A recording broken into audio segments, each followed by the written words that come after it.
성도 여러분, 안녕하세요. 오늘도 말씀으로 승리하는 은혜가 저와 여러분이 함께하길 주님의 이름으로 축원드립니다. 우리 계속해서 골로새서 여행 떠나고 있는데요.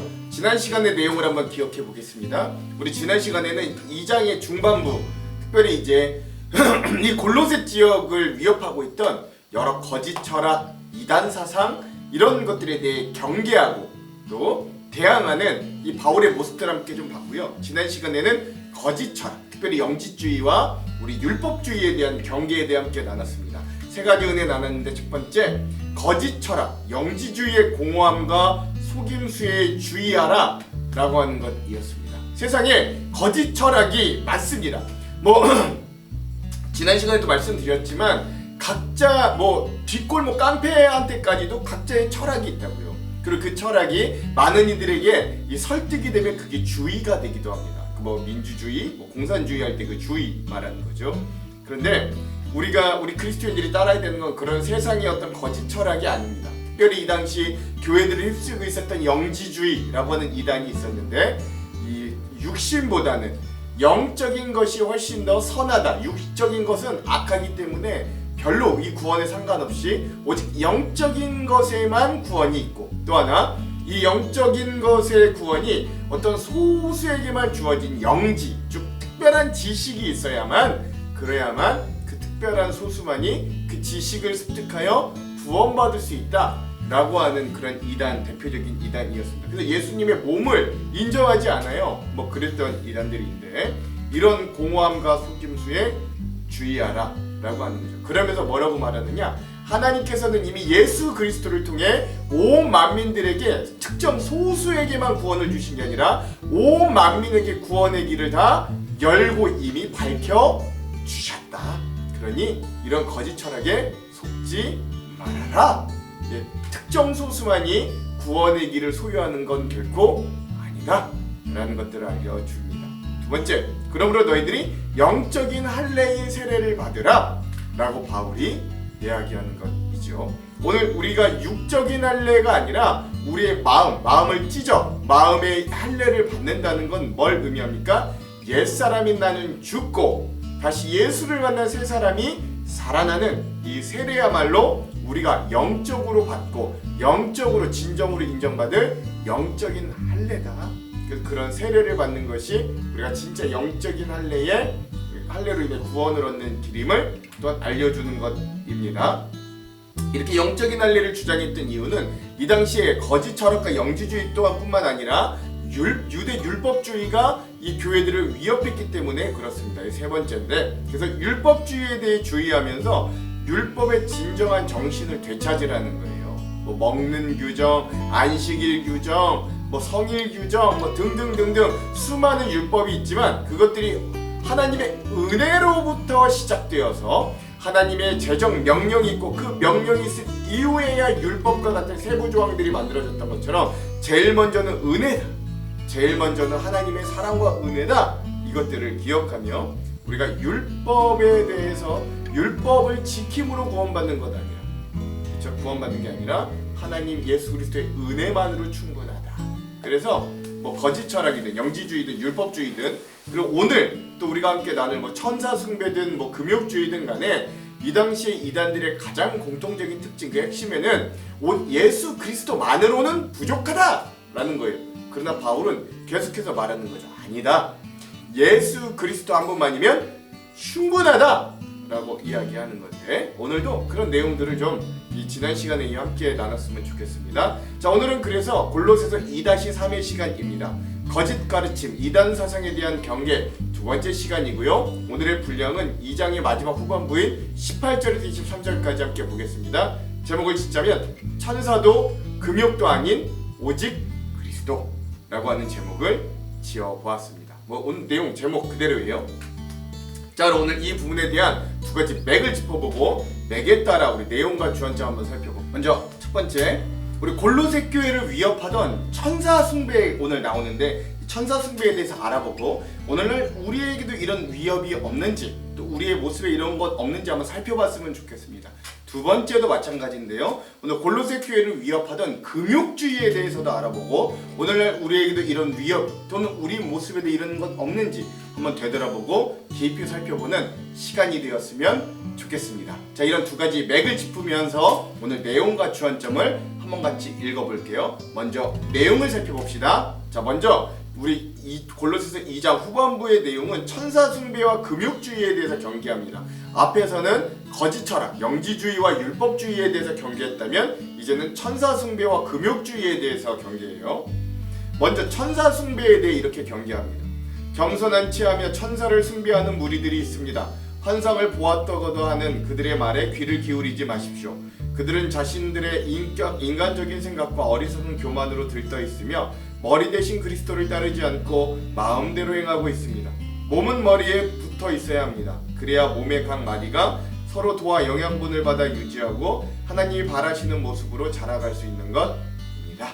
라고 합니다. 이 당시에 이 천사를 숭배하는 자들이 있었는데 천사를 하나님과 같이 숭배했던 건 아니고 우리가 하나님께로 나아가는데 직접적으로 나아가는 건 무례하다. 그러니 중간에 천사를 통해서만 그 천사가 중재자가 되어 우리가 하나님께로 나아갈 수 있는 통로가 된다라고 이야기했던 자들이 있습니다. 이게 거짓 겸손이라는 거예요. 너무 겸손한 듯하여 우리가 어떻게 하나님께 직접 나아가냐, 이제 천사를 거쳐야지 라고 했던 이 잘못된 사상들이 있는데 이 부분 이따가 우리 주안점으로 깊게 한번 나눠볼게요. 자, 두 번째, 금욕주의에 대해서도 이렇게 경계합니다.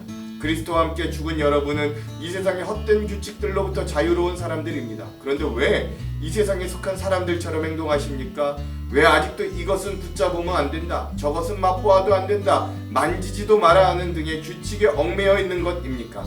이런 규칙들은 먹으면 없어지고 쓰면 사라지고 마는 세상 것들에 대한 인간적인 규칙이요 가르침일 뿐입니다. 라고 하는 것이죠. 네. 그래서 이 당시 이 헬라 철학에는 자유방임주의들이 있었습니다. 그러나 그의 반대급부로 또 율법주의랑도 어느 정도 일맥상통하는 게 있는데 금욕을 함으로 구원을 추구하는 분야의 사람들의 분류가 또 하나 있었다는 거예요. 뭐 스토아 철학도 그렇고. 그러나 바울은 이야기하죠. 오늘 우리 인간들이 세운 그런 규칙들, 엄격한 금욕주의들을 우리가 거기에 속박되면 안 된다. 왜?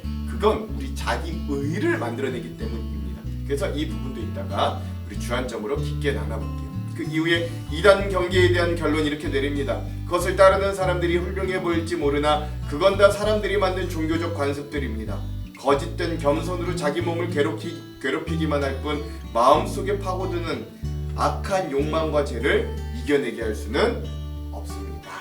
라고 하면서 이 이단들이 얼마나 허무한가, 그리고 오직 우리에게 구원은 어디에 있는가를 이렇게 결론하고요. 그래서 우리 오늘은 천사 숭배 그리고 금욕주의에 대해서 두 가지로 깊게 우리 주안점을 나눠보고 오늘 말씀을 한번 읽어보도록 할게요. 자, 오늘 이 부분 골로새서 2장 후반부의 핵심 구절을 한번 살펴보겠습니다. 18절에서 20절입니다.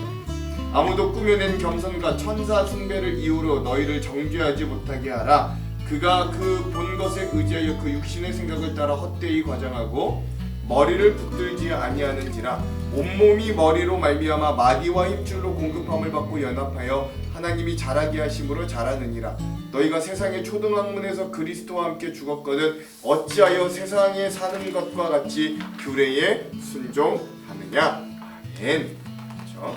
그래서 오늘 이 말씀의 핵심에서 중요한 건 우리가 머리로 삼는 건 예수 그리스도인데 왜 다른 머리들을 자꾸 삼아가느냐예요. 그게 뭐 천사 숭배든 뭐 금욕주의든 앞에 말했던 영지주의든 율법주의든 간에 우리의 머리는 예수 그리스도만 있으면 충분하다는 거예요. 그 머리에 우리가 몸으로 붙어 있기만 하면 우리 살아가는데 문제 없다, 구원받는데 문제 없다 라고 이야기하는 이 바울의 이 애타는 말씀을 오늘 말씀의 핵심 구절로 삼아 보았습니다. 자, 그럼 오늘 이 부분에 대한 주안점 두 가지를 함께 좀 나누고 오늘 말씀을 읽어볼게요. 첫 번째, 골로새 교회에 닥친 앞선 영지주의, 거짓 철학 그리고 율법주의에 이어서 세 번째 위기는 천사를 숭배하는 신비주의였습니다. 18절, 아무도 꾸며낸 겸손과 천사 숭배를 이유로 너희를 정죄하지 못하게 하라. 아멘. 그렇죠? 이 상반절인데 여기 천사 숭배라는 개념이 단순히 천사를 우상과 같이 섬기는 개념만은 아닙니다. 이들도 교묘하게 하나님을 섬기는 듯이 이야기하지만 여기에 함정이 크게 숨겨져 있었어요. 특별히 천사 숭배에는 크게 세 가지 문제가 있었습니다.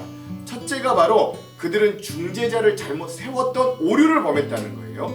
18절에서 말한 꾸며낸 겸손과 천사 숭배가 긴밀하게 연결되어 있는데요. 이 꾸며낸 겸손으로 번역된 원어의 의미는 겸손하지 않은 위선적인 모습이라기보다는 잘못된 방향으로 행하는 겸손이 그 뜻에 더 가깝다라고 할 수 있는 거예요. 그렇죠? 골로새 교회와 그 주변의 교회에서 우리 인간이 감히 하나님께 직접 아뢰는 건 굉장히 무례한 거다. 그러니 하나님께 우리가 바로 나아가는 게 아니라 중간에 천사를 통하여 하나님께 우리가 빌바를 아뢰는 게 무례하지 않을 뿐만 아니라 그게 겸손한 신앙 자세라는 거짓 가르침이 있었다는 겁니다. 거기에 그들은 천사들을 숭배하지 않는 자들을 향해 오히려 정죄하면서 천사 숭배의식이 없었으면 구원을 받지 못한다고까지 판단, 즉 정죄를 내리는 것을 바울이 그들이 그렇게 못하도록 원천적으로 금지하라 라고 이야기했던 거예요.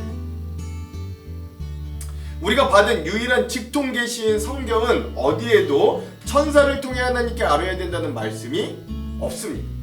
오히려 천사를 숭배하는 걸 금지하고 있고 하나님께 직고하라고 권면하는 것이 성경의 일관적인 메시지라는 거예요.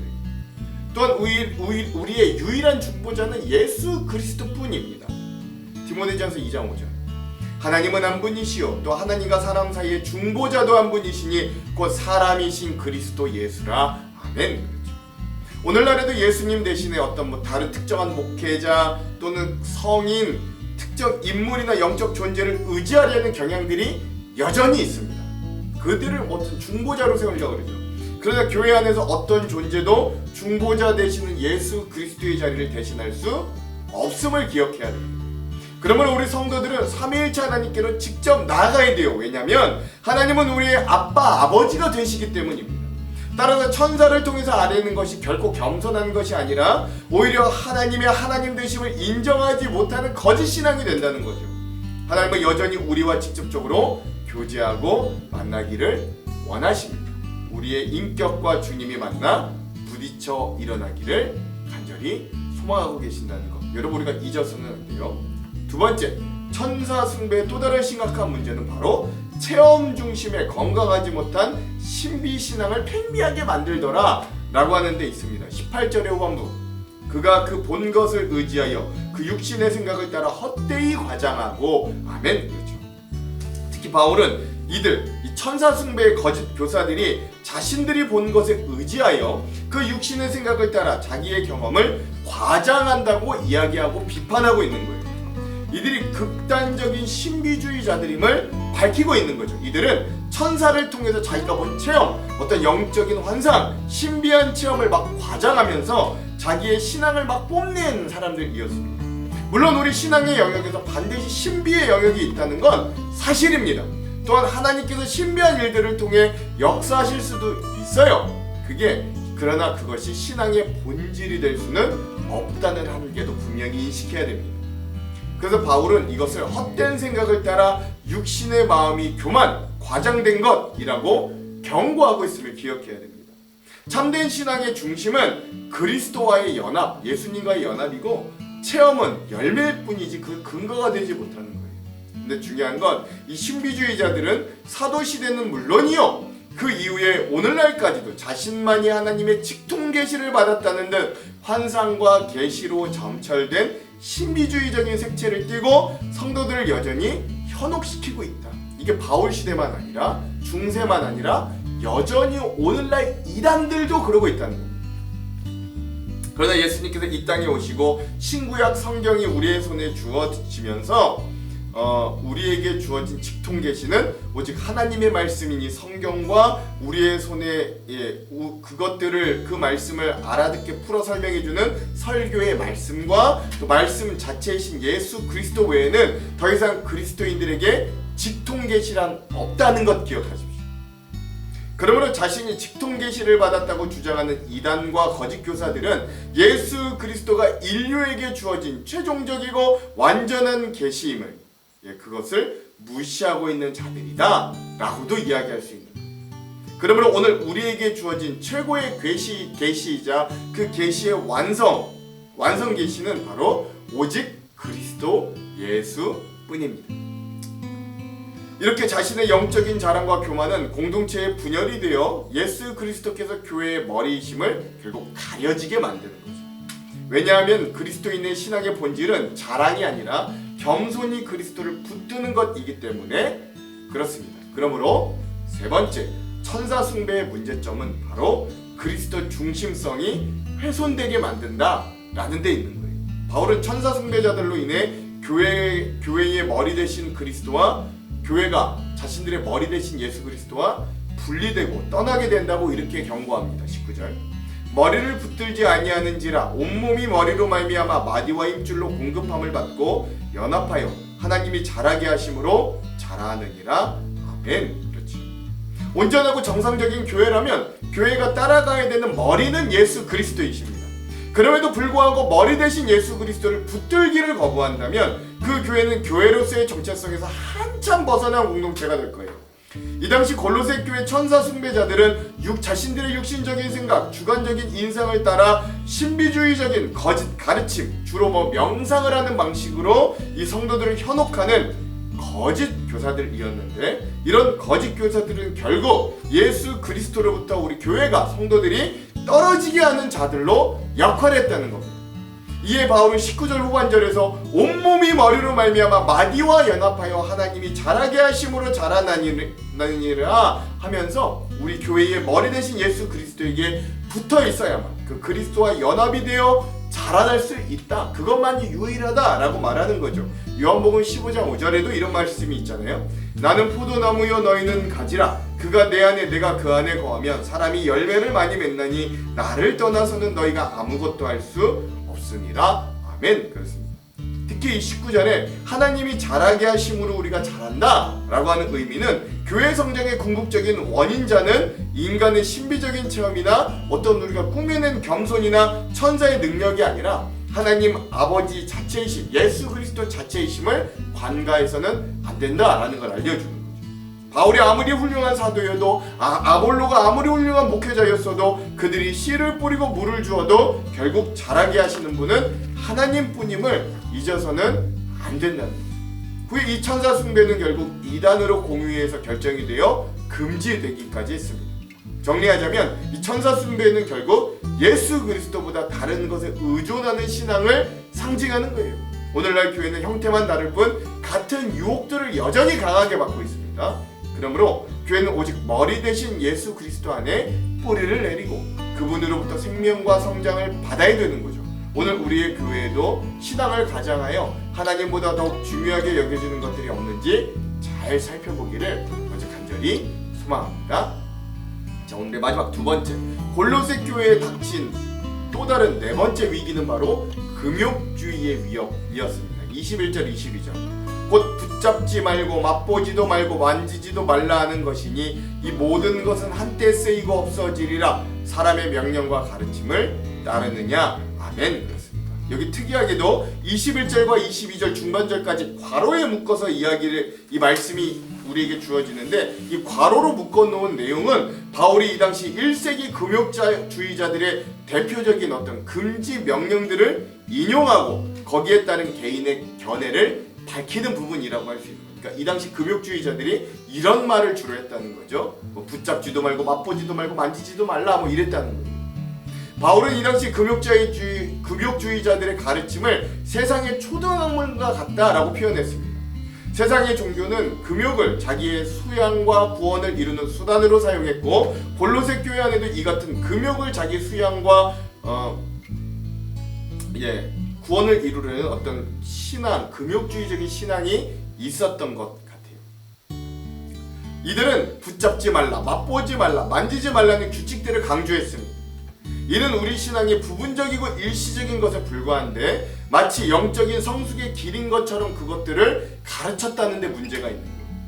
죄로 인해 타락한 인간이 예수 그리스도를 만나기 전까지 죄를 짓지 않기 위해 할 수 있는 최선이 금욕일 수는 있었습니다. 그건 사실이에요. 그래서 기독교 전통에도 수도원이라고 하던가 금욕주의적인 전통이 없지 않습니다. 이 분명히 존재해 왔어요. 하나님 그래서 기독교 전통에서 수도원, 금욕주의적인 전통에서 또 좋은 유산들이 남아있기도 합니다.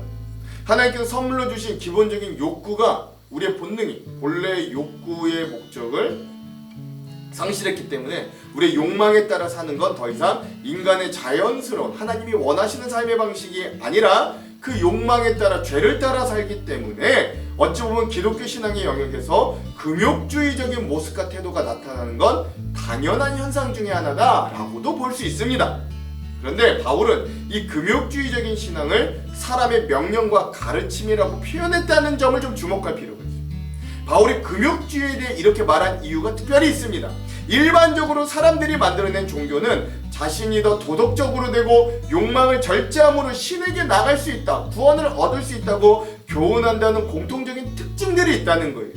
그러나 바울은 예수 그리스도를 통해 알게 되고 받았던 복음은 인간이 하나님과 원수됐던 상태에서 어떤 개선의 여지, 본인의 힘으로 어떤 것들을 해도 개선될 여지가 없었음에도 불구하고 예수 그리스도로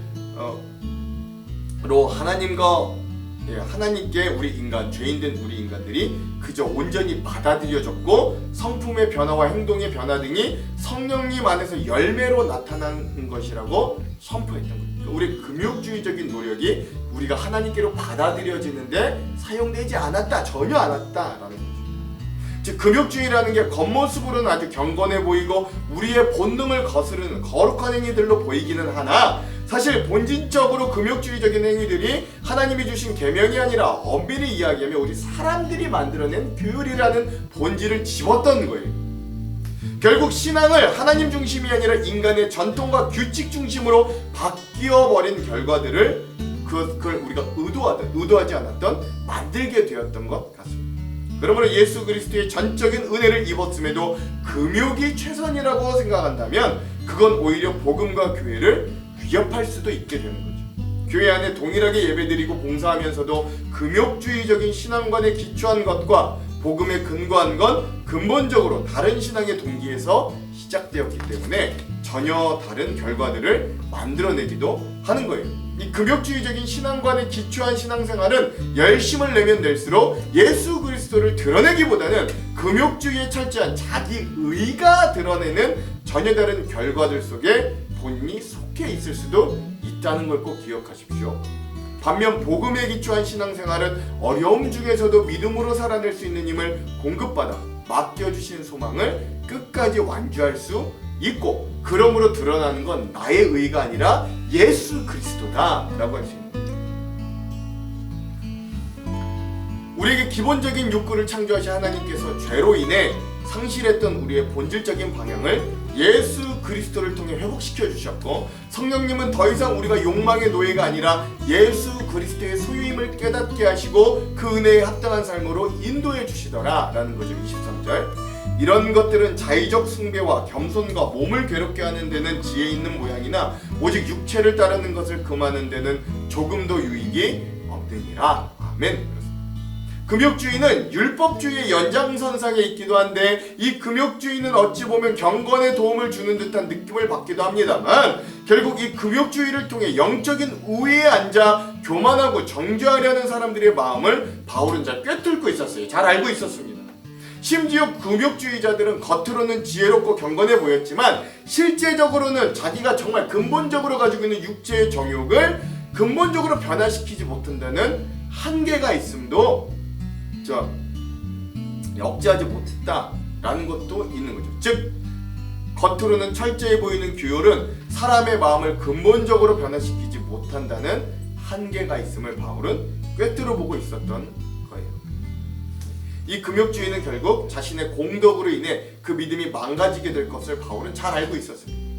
역시나 은혜에 참여만이 구원의 길임을 바울은 이야기하면서 그것들이 조금도 유익이 없음을 강조합니다. 그러므로 이런 금욕주의는 사실 오늘 현대를 살아가는 우리 교회에게도 수많은 도전과 의미들을 전달해 줍니다. 먼저 첫째, 규칙과 정통에 매이는 신앙을 경계해야 됨을 금욕주의를 반대하는 바울의 모습에서 알 수 있는 거죠.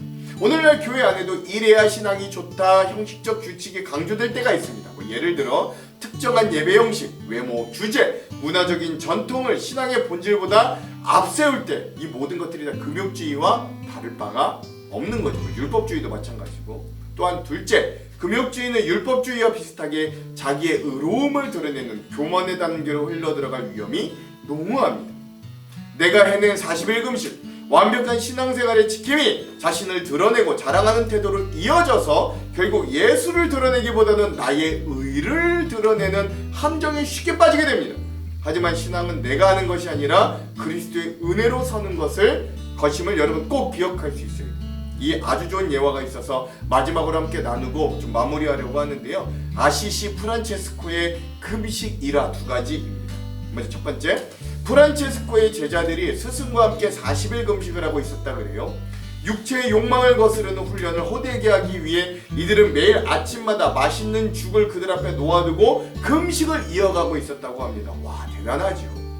마지막 하루를 남겨놓은 39일째 되는 날, 젊은 제자 하나가 맛있는 스프 냄새에 이끌려 자기도 모르게 결국 그 스프 한 숟가락을 자기 입에 떠놓고 말았습니다. 그 순간 함께 금식을 하던 다른 제자들이 눈을 부릅뜨고 그 스프 한 입을 결국 먹어버린 그 제자를 노려보고 있었어요.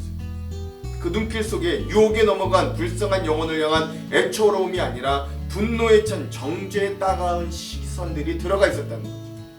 유혹에 빠지지 않았던 제자들은 유혹에 넘어간 그 젊은 제자를 엄하게 꾸짖어 주시기를 바라며 스승 프란체스코를 쳐다보았습니다. 그런데 이 스승, 그 공동체의 리더인 프란체스코는 말없이 갑자기 수저를 집어들더니 젊은 제자가 먹었던 그 스프를 천천히 떠먹기 시작했던 거예요. 경악의 눈길로 스승을 쳐다보고 있는 제자들을 향해 이 프란체스코는 조용히 말했다고 합니다. 우리가 금식을 하며 기도를 드리는 것은 모두가 예수님의 인격을 담고 그분의 성품을 본받아 서로가 서로를 참으며 사랑하며 아끼자고 하는 것입니다. 저 젊은이가 유혹을 이기지 못하고 스프를 떠먹은 것은 죄가 아닙니다. 하지만 그를 정죄하고 배척하는 여러분들이야말로 지금 큰 죄를 짓고 있는 것입니다. 굶으면서 서로 미워하는 것보다는 실컷 먹고 사랑하는 게 더 낫습니다. 라고 했다는 거죠. 또 하나, 이 프란체스코의 금식에 대한 이야기를 하나 더 소개합니다. 사순절을 맞이하여서 이 프란체스코는 사람이 살지 않는 무인도로 들어가 금식을 하기로 했다고 합니다. 프란체스코는 빵 2덩이를 가지고 섬으로 건너갔습니다. 사순절 기간이 끝나 다시 배를 타고 갔을 때 프란체스코는 한 덩이의 빵만 들고 돌아왔다는 거예요. 그리고 왜 그랬느냐? 그가 교만해지지 않기 위해, 그리고 자신의 부족함을 잊지 않기 위해 금식 기간 중에 마지막 하루를 남겨놓은 39일째 일부러 빵 반쪽을 먹었던 거예요. 그가 허기를 참지 못해 빵 반쪽을 먹었다고 생각하는 사람은 어리석은 사람입니다. 어떤 사람도 여러분 40일 금식하는데 39일까지 참았으면 39일째 되는 날 빵 먹자, 40일 참아 완성하죠. 이제 곧 성공이 눈앞에 보였기 때문이죠. 그러나 그는, 프란체스코 신부님은 일부러 마지막 자기의 40일 금식 기도를 완성하는 목전에서 일부러 그 빵을 먹었던 겁니다. 그가 허물었던 건 자기의 의, 자기의 완벽, 이런 것이었어요. 내 해냄, 이런 것이었죠. 언제라도 잘못할 수 있는 인간임을 잊지 않기 위해 그는 39일째 그 빵을 먹어버렸던 거예요. 사랑에 실패하지 않기 위해, 인격에 실패하지 않기 위해 때론 종교에 실패하는 사람이 되기는 어떠실는지. 프란체스코의 빵 반쪽을 기억하면서 한 걸음 뒤로 물러나 나의 완벽함은 버리고 다른 이의 영혼을 상하게 할 수 있는 경건의 폭력을 제거할 수 있다면 우리들의 교회는 우리가 생각했던 것보다 훨씬 더 평화로운 곳이 될 수 있습니다. 바울이 금욕주의에 대해 경계했던 이유도 이러한 프란시스의 예외가 우리에게 알려주는 교훈과 별반 다르지 않을 거예요. 금욕주의는 결국 자기만큼 하지 못하는 다른 이들에 대한 정죄와 비판과 분쟁으로 이어질 수밖에 없기 때문에 그렇죠. 그러니 오늘 우리 교회는 형식이나 전통, 규칙에 매이지 않고 오직 예수 그리스도 안에서 자유와 성숙을 누릴 수 있어야 됩니다. 그러므로 우리가 믿음 생활하며 기억해야 될 건 이 성 어거스틴이 말했던 한마디, 본질에는 일치를, 비본질에는 관용을, 모든 일에는 사랑을. 여러분, 이 정신을 되새길 필요가 있습니다. 우리가 지난 시간부터 함께 살펴본 골로새 교회 문제를 정리하자면 거짓 철학, 영지주의, 또 율법주의, 천사숭배, 금욕주의들이 있었습니다. 이 모든 것들의 공통적인 문제는 예수 그리스도만으로는 충분하고 만족하다는 그 충족성을 부정하고 겉모습에 치중된 규율지킴과 자기의를 신앙으로 대체했다는 데 있어요. 그러므로 오늘 우리가 이 말씀들을 기억하며 오직 예수 그리스도만으로 충분한 사람들, 오직 주님 한 분만으로 만족하는 귀한 은혜가 있기를 주님의 이름으로 축원드립니다. 기도할게요. 하나님, 여전히 오늘 우리도 예수님만 믿는다고 하면서도 예수님만으로는 뭔가 부족하다 느끼어 다른 곳에 우리의 고개를 기웃기웃 거릴 때가 참으로도 많이 있음을 고백합니다. 지난 시간부터 오늘까지 우리는 영지주의와 거짓 철학과 율법주의, 그리고 금욕주의와 천사 숭배 등 여러 이단들의 모습들을 살펴보며 오늘 우리가 가지고 있는 잘못된 신앙의 모습도 대입해보고 우리의 모습을 하나님 되새겨보기도 합니다. 연약한 많은 우리들 주님 용서하여 주시고 여전히 우리가 이 말씀들을 통해 도전과 은혜를 얻어 오직 예수 그리스도만으로 은혜를 얻고 오직 예수 그리스도만으로 승리하는 하루 될 수 있도록 인도하여 주시옵소서. 예수님 이름으로 기도합니다. 아멘. 그럼 사랑하는 성도 여러분, 오늘 하루도 말씀으로 승리하십시오. 사랑하고 축복합니다. 화이팅!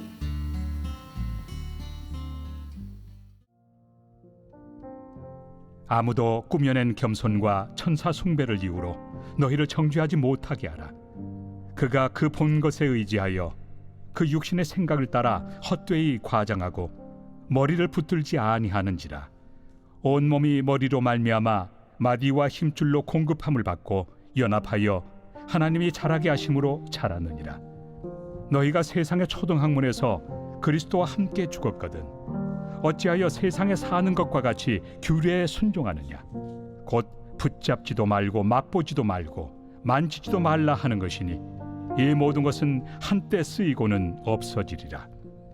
사람의 명령과 가르침을 따르느냐. 이런 것들은 자의적 숭배와 겸손과 몸을 괴롭게 하는 데는 지혜 있는 모양이나 오직 육체에 따르는 것을 금하는 데는 조금도 유익이 없느니라.